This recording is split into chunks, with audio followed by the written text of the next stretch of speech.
Right then, I'll just finish the sticks. It's pretty late in the day. It's half three-ish. I'm going to go for a little hike. I feel the need to get out for a little while, go for a little wander in the footpaths and the fields. But first I've got to cruise a few lanes to get there. It's not going to be a long one. I'm taking nothing with me other than a little pocket knife should I salvage a stick. But other than that, it's just me, my hiking stick, and I'm just going to head off. Our whole family's had sort of like coughs, colds, the sniffles, so I'm feeling a little bit lethargic myself. It's not COVID. We get bucket loads of these tests because the kids go to school. We're forever testing them, and yeah, naturally we test ourselves as well.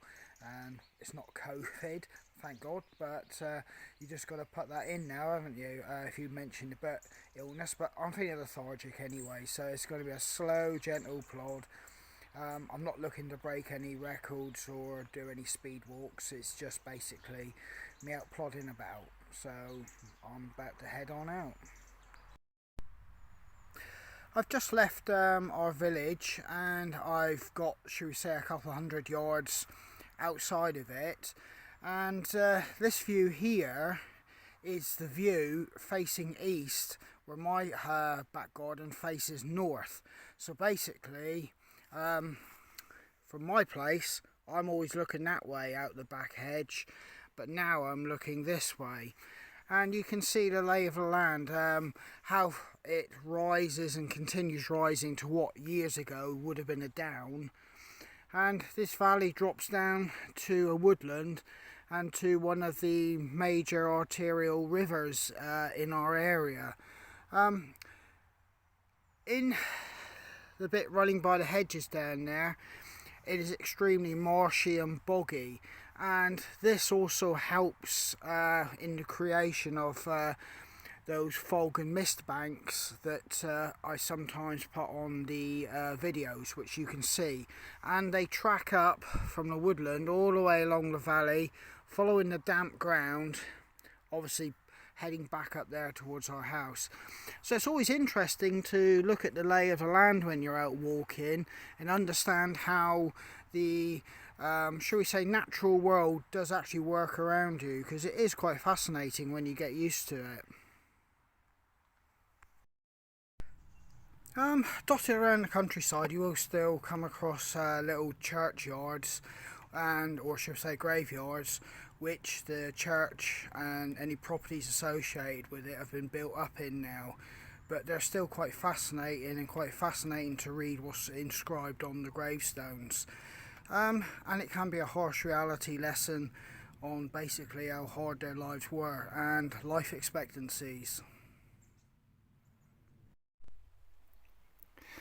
Not quite sure what's going on here, but this field is full of buzzards. I've counted possibly, well, in excess of 10, and you can see them there just on the horizon.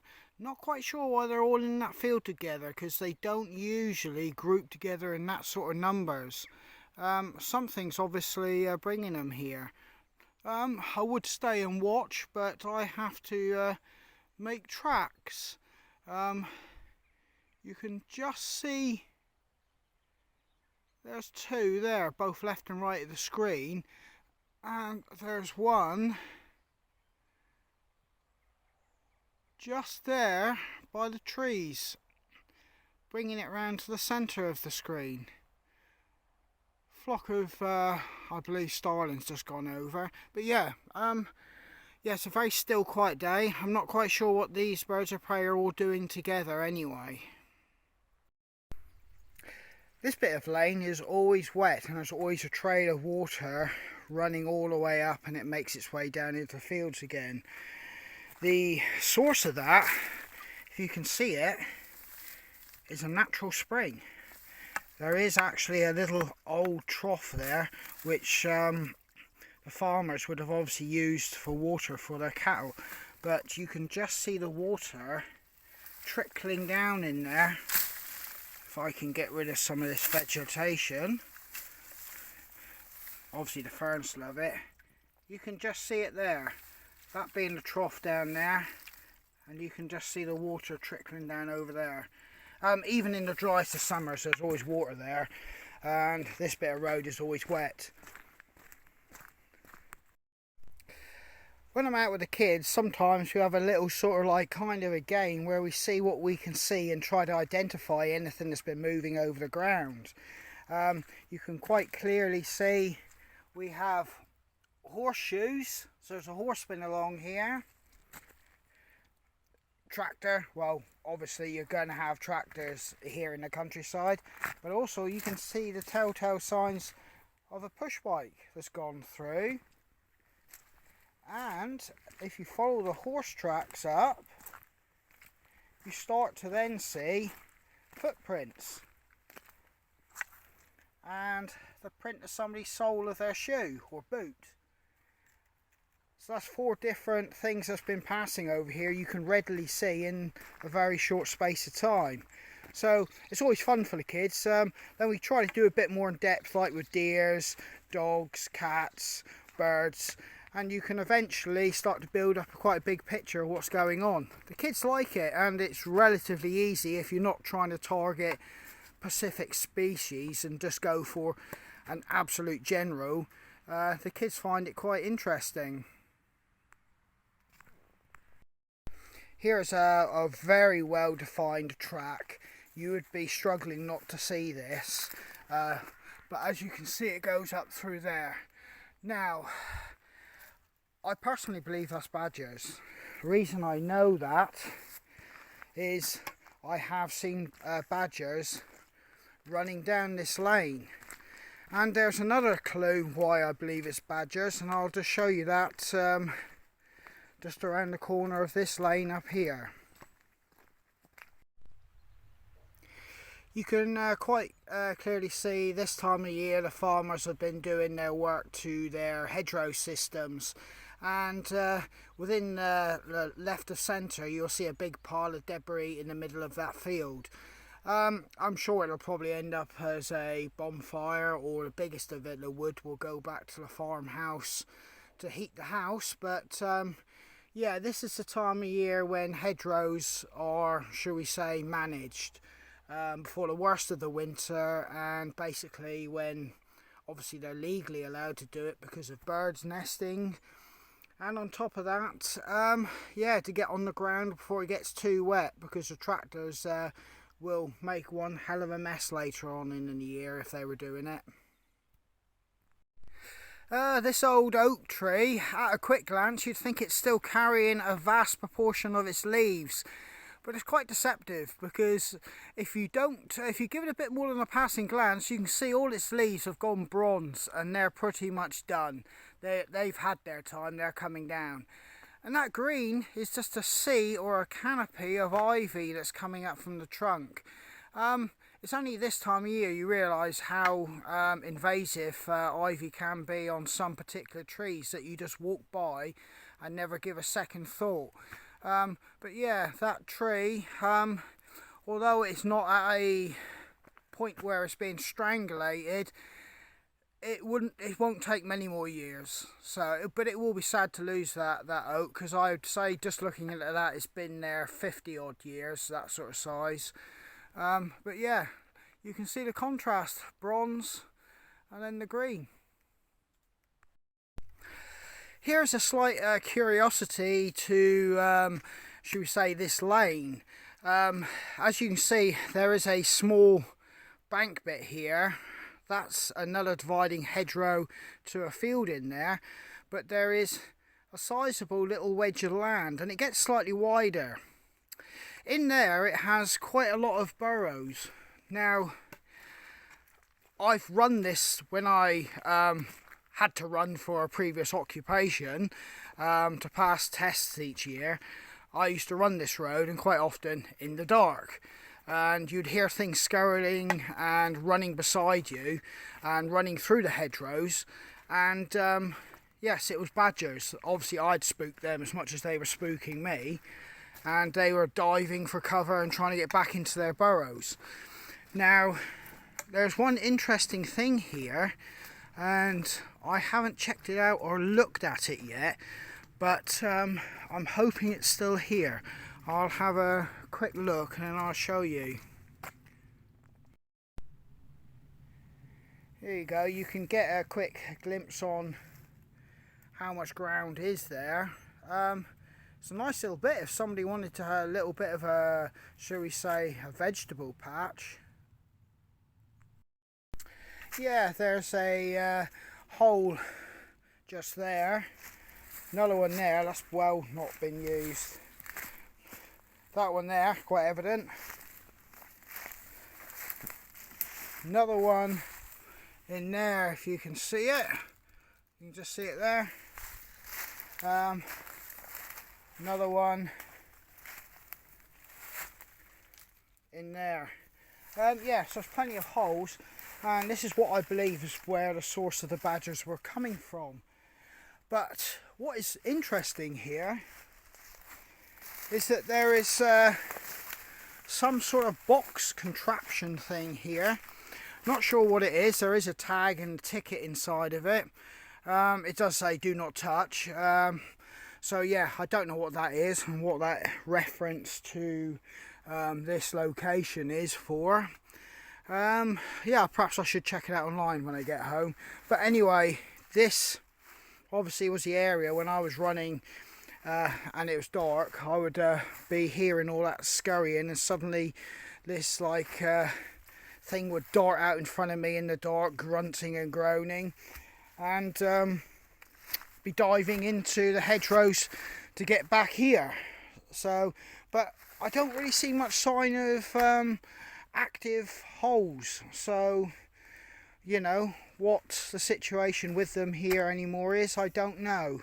But yeah, this was shall we say quite an interesting run in the dark when things are scurrying in the hedge beside you, and they would move quite fast in the hedge. I mean, you probably can't imagine it, but you start looking down a hedgerow like that and they can weave up and down and through everything, and they will move.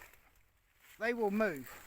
So yeah, they've got to find little paths, and they will make their way through all that shall we say undergrowth, and they will get to where they want to go, or get away from what they want to get away from. In my area, a lot of these have been making their way into the hedgerows. I'm not sure if it is a localised or national tree planting initiative, but there's a lot of saplings being planted in the hedgerows around my way. That one looks to be of a horse chestnut, possibly, or chestnut. I'm not quite sure. I'll have to wait till we get leaves that aren't decaying to make my decision on that. But yeah, there's quite a lot in this hedgerow, so somebody's funding it somewhere. As I drop down this road, you can quite clearly see the moors, which I quite often find myself scrabbling around on in the horizon. This road will take me down to a little woodland about half a mile away. If you didn't know any better, with skies like that, you know, you could almost say snow, but we are losing light, so that makes it look a little bit grayer. But yeah, it's definitely a feel of something on the change. This is quite amusing. The council have obviously been clearing the water runoff system. Here you go, which will exit into the fields. Something's made its home and dug out on top of the lintel they've built, so it's obviously easy access to a chamber inside there that they've been able to hollow out and make a home. It is looking fresh, and I can see run marks here. I wouldn't suggest that's a rabbit. I can't see no rabbit droppings. There's fresh soil there. Could that be a badger, or could that be a fox? I don't know. It's definitely big enough for both of them, But yeah, it looks like they've chose that as it's got an easy access to make a chamber, because obviously that's been hollowed out to put that in, so that was probably just soil sitting on top of that. Yeah, they've definitely adapted their behaviour around human infrastructure. Right, let's make some progress.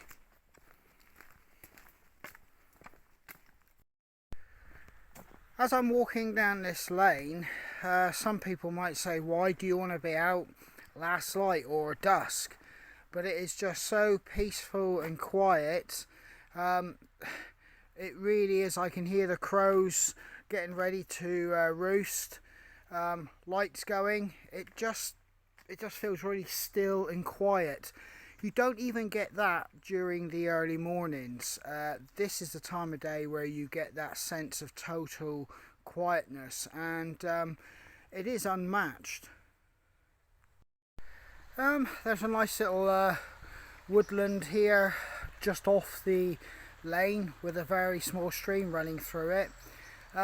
It looks absolutely enchanting in this light. If there ever was such a thing as the creatures from Cornish myth and legend, yeah, you could imagine bumping into one or two of the little people, shall I say, running around these woods on their business. Just making my way down to a river now. The light is pretty much gone, as I keep saying, but yeah, this is a bit of a road runoff, and the ground here is really boggy and shall I say, I think you could, it's really pretty bad there, as I'll show you. Look, put my stick in, it's gone down, yeah, nearly half a foot, so I'm going to have to find another access point to that river. So just come with me as we make our way through this bit of woodland.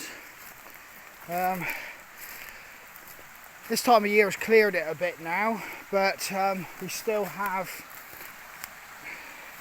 a lot of brambles that haven't, shall we say, given up the ghost fully yet. Right.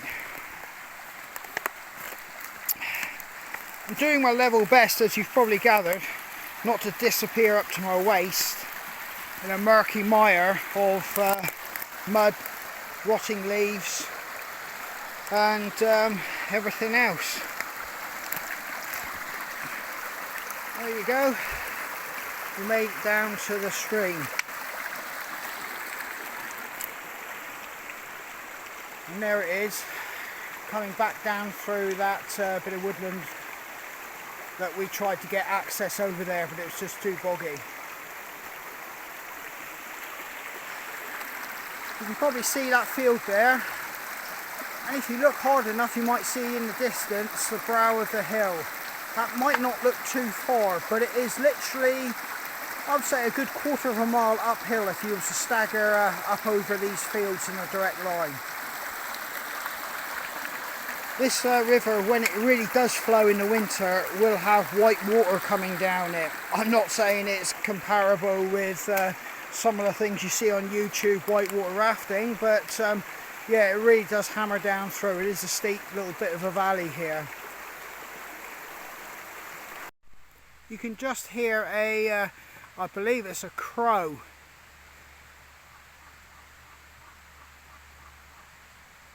I believe what they're doing is, even though it's dark and they've probably roosted, because I'm walking underneath the trees, it's kind of a call. And he's moved. There he goes, over the top. There are several of them. I believe they may be alarmed by me walking beneath the trees at this time of day. There it is, that river we just saw, making its way under this road and back out here into the bottom of a corner bit of a meadow, and then heading back down to the bigger river. Yeah, as I said earlier, People will think you're crazy going out for a walk this time of day, but I do like it. I mean, it's quiet. You won't bump into the usual set of walkers who are out, and you've got a bigger chance of bumping into, well, the animals and shall we say the creatures that frequent our woodlands and fields during the day, which you may find hard to spot because the daylight may give you what you think is the advantage to see them, but obviously they can see and hear you. This time of day they've got other things on their mind, and on top of that, if you're very quiet and move about, shall we say, with a bit of care, you stand a good chance to see those animals. Now, yeah, you just get used to the quiet. Some would say this is quite lonely walking in these conditions, but I always say if you can't if you can't be happy in your own company, it's going to be a little bit of a struggle in life. So yeah, I would always say learn to enjoy your company and enjoy being out by yourself.